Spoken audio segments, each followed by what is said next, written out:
안녕하세요. 저는 동네에서 자그마한 술집을 운영하고 있는 50대 아줌마입니다. 벌써 올해로 50대 후반이니 이제 나이 60을 바라보고 있네요. 자그마한 술집이긴 하지만 단골 분들도 많고 꽤 유명한 술집이 되어버려서 가게 수입도 쏠쏠한 편입니다. 하지만 처음부터 가게가 잘 됐던 것은 아닙니다.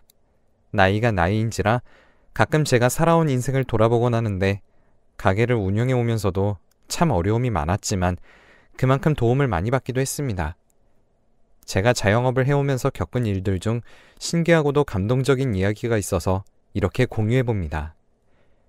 제가 30대에서 40대로 넘어갈 무렵이었습니다. 갑자기 20년 정도를 거슬러 올라가니 너무 한참 전이죠. 놀랍게도 그땐 지금보다도 더 몸이 정말 성하지 않은 곳이 없었죠. 허리도 많이 아팠고 하루 종일 일하는 까닭에 늘 다리와 무릎도 아팠습니다. 지금보다도 한참 어린 나이였는데 제 몸을 하나도 돌보지 않았었기에 지금보다 훨씬 더 아팠고 골골거렸죠. 그러다가 결국 수술까지 받게 되었어요. 그러면서 아주 당연하게 아침부터 새벽까지 혼자 가게를 운영하던 습관을 조금씩 고치게 되었습니다. 아르바이트생을 고용하는 게 마냥 돈이 아깝고 여유가 없었기에 웬만하면 제가 혼자 가게를 지키려고 하였으나 몸이 갈수록 망가지는 게 느껴져 다리 수술 이후론 바쁜 시간엔 꼭 아르바이트생을 부르게 되었죠. 지금 생각해보면 참 다행인 게 그 수술 이후로는 스스로 제 자신을 돌보는 방법을 조금씩 찾아나갔던 것 같네요. 저희 남편은 항상 열심히 사업을 한다고 말하며 일찍 집을 나서고 늦게 들어오곤 했지만 벌이도 변변치 않았고 자연스럽게 저희 부부의 사이 대화도 줄어들게 되었습니다. 남편은 항상 사업 때문에 외국에 나가 있거나 한국에 있더라도 늘 바빠야 했습니다.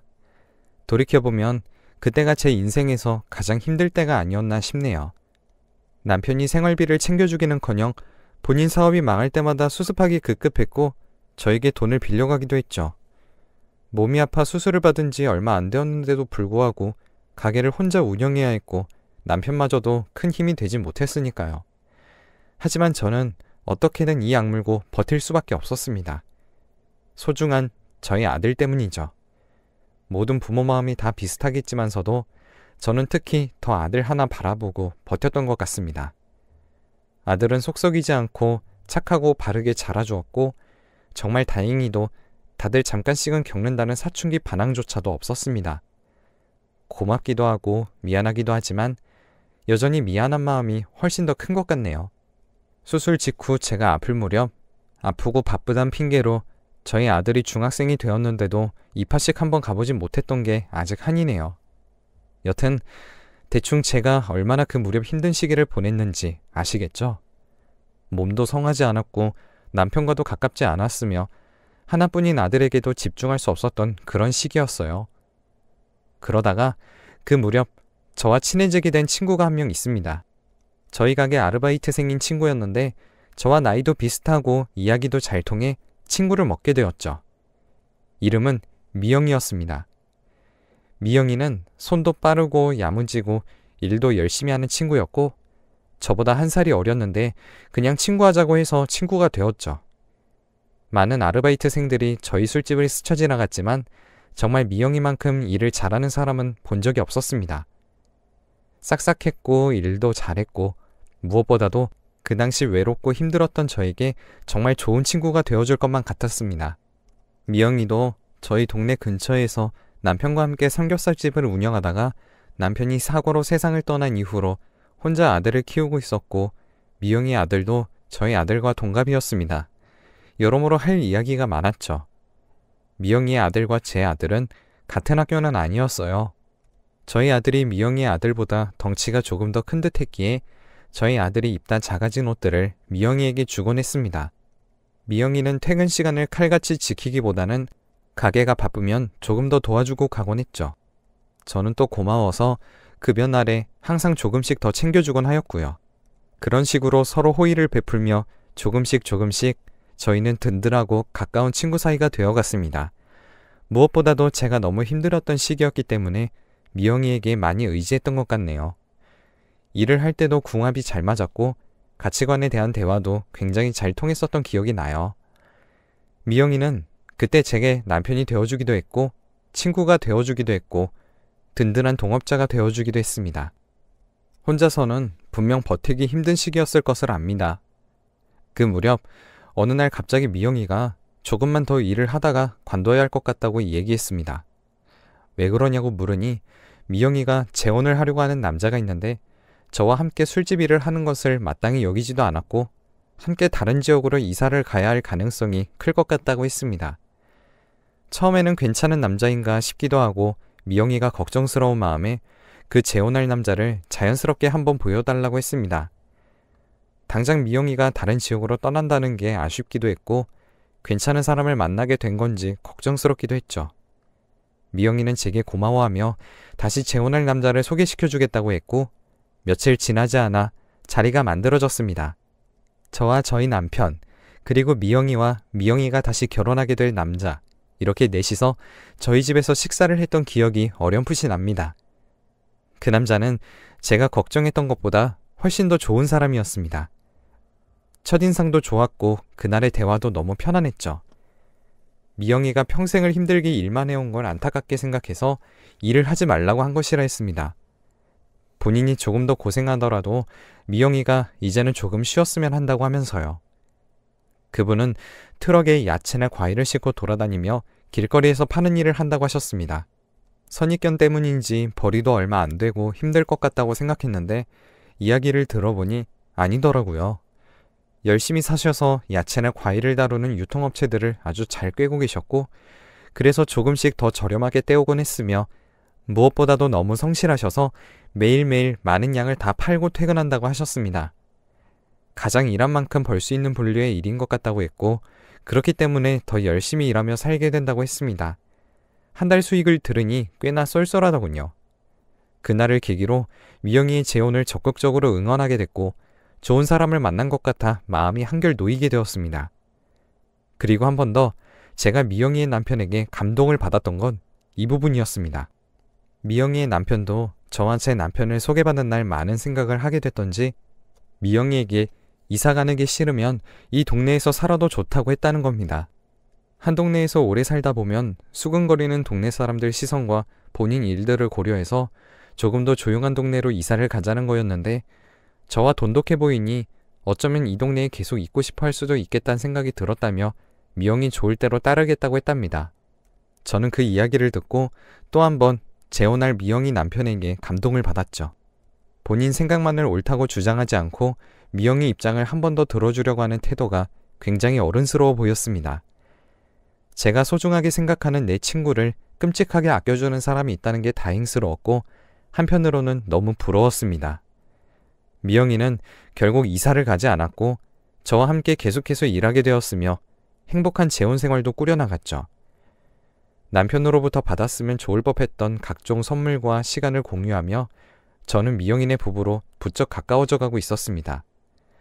어김없이 혼자서 가게 오픈 준비를 하다가 미영이가 왔고 평소와 다름없이 가게를 운영하고 있던 날이었습니다.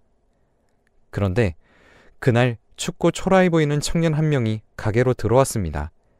저희 둘은 그 청년을 조금 수상하게 생각하긴 했지만 자연스럽게 찌개와 소주를 시키는 모습에 뭐랄까 말을 걸기 힘들다는 느낌을 받아서 그냥 조용히 가져다 주었죠.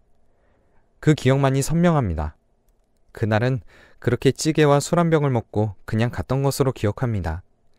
그 청년은 그날을 시작으로 그 다음날도 저희 가게에 비슷한 시간에 오기 시작했습니다.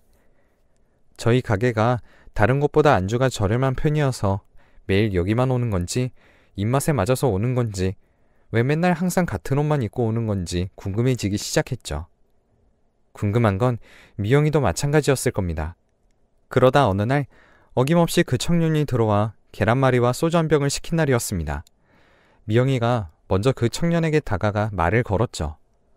또 왔네요. 이 동네 살아요? 라고 물어봤던 것으로 기억합니다. 그리고 그 청년은 저희를 경계했는지 별다른 대답을 주지도 않았습니다.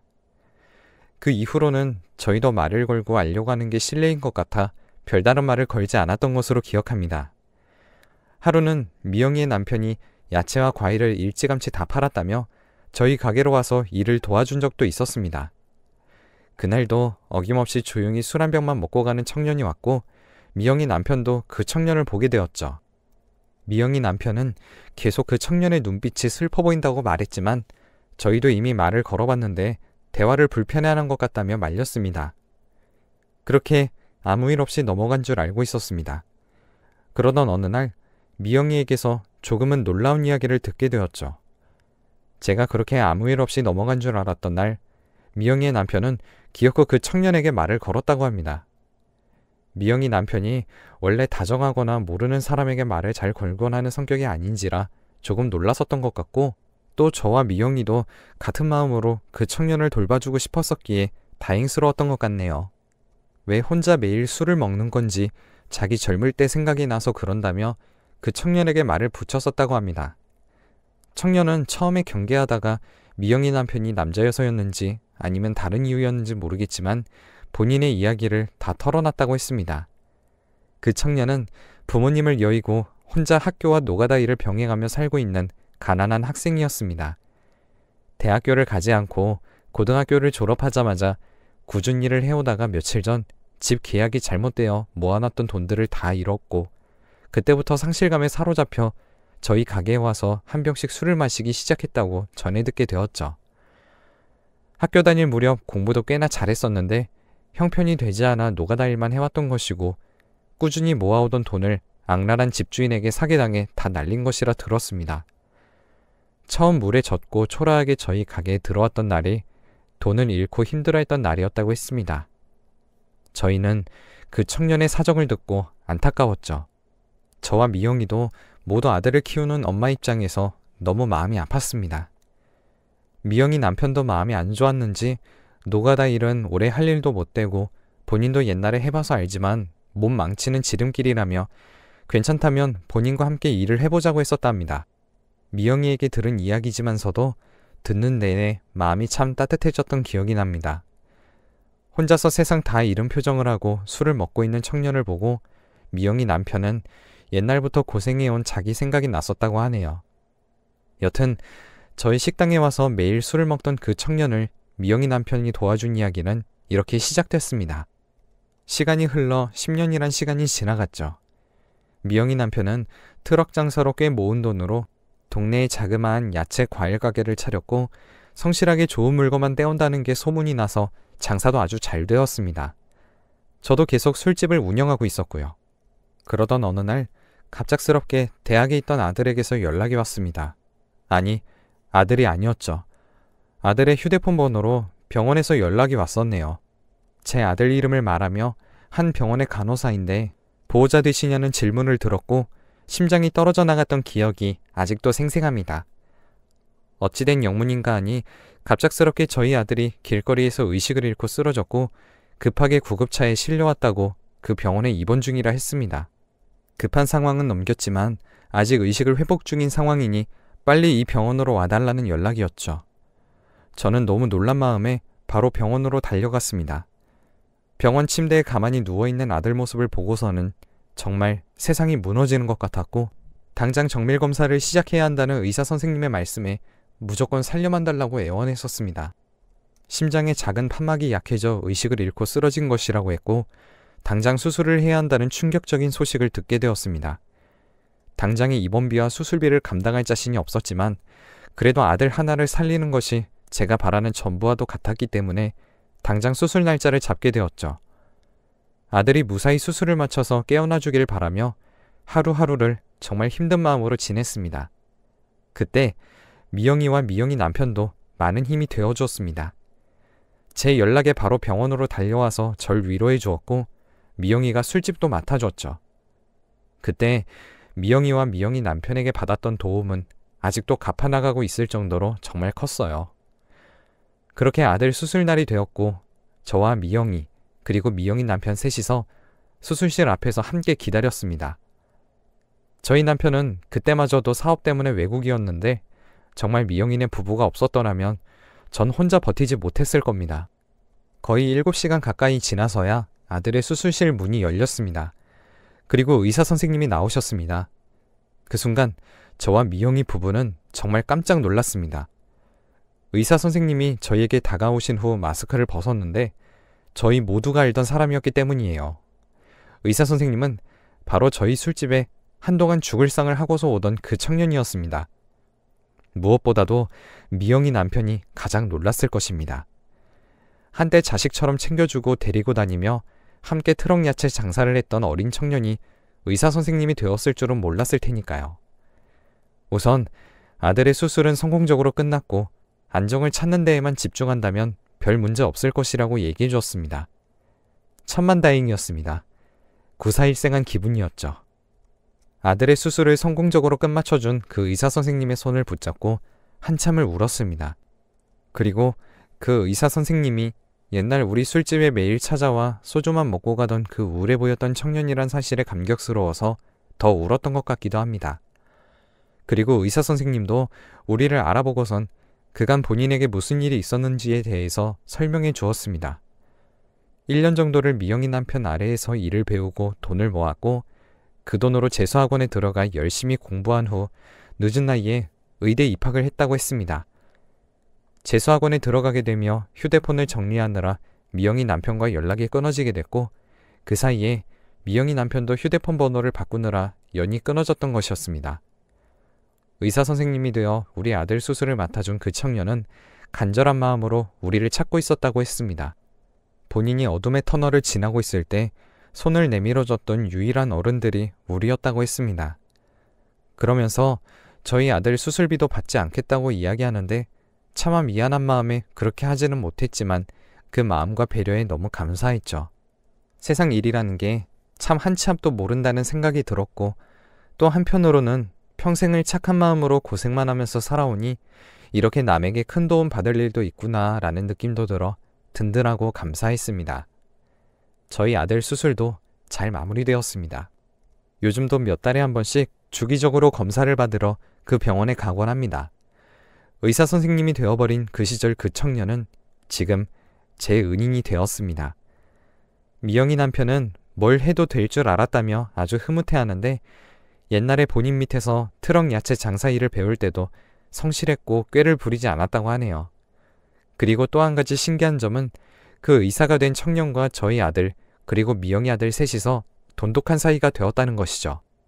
조금씩 나이의 차이는 있지만 그래도 시간을 내서 만나고 진솔한 이야기를 주고받는 친구 사이가 된 것입니다. 저는 그런 일이 있고 난 후부터 세상에 보답하고 제가 누군가를 도울 수 있는 선 안에서 서로를 돕고 살겠다는 마음으로 가게를 운영하게 되었죠. 전체적으로 메뉴 가격들도 낮추었고 술집을 열기 전 시간에는 무료로 독거노인 분들에게 식사를 대접하는 봉사활동도 시작했습니다. 돈을 벌려는 욕심을 내려놓고 주어진 건강에 감사하며 서로를 돕고 살 마음을 먹고 나니 오히려 예전보다 훨씬 더 장사가 잘 되기 시작했고 좋은 일들만 연달아 일어나곤 하더군요. 무언가를 바라는 마음으로 남들을 돕는 것은 아무런 의미도 없겠지만 더불어 살아가는 세상임을 알고 조금 더 따뜻하게 살아가셨으면 좋겠습니다. 저의 신기하고도 감동적인 이야기를 들어주셔서 감사합니다. 모두 다 행복하시기를 바랄게요.